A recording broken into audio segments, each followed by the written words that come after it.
পবিত্র কোরআনে কোন নবীর নাম সবচেয়ে বেশিবার এসেছে?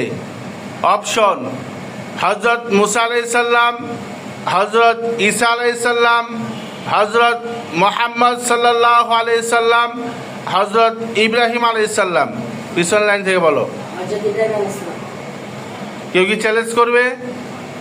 দাঁড়াও, হয় নাই। কেউ কি চ্যালেঞ্জ করবে? আর বলো।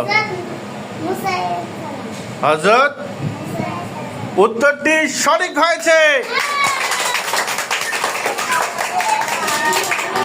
মাশাআল্লাহ। পবিত্র কোরআনে হযরত মুসা আলাইহিস সালামের নাম 136 বার এসেছে। কতবার? 136 বার। যা অন্য যে কোনো নবীর চেয়ে বেশি। বুঝতে পেরেছো? এগুলো মনে রাখবে, ঠিক আছে?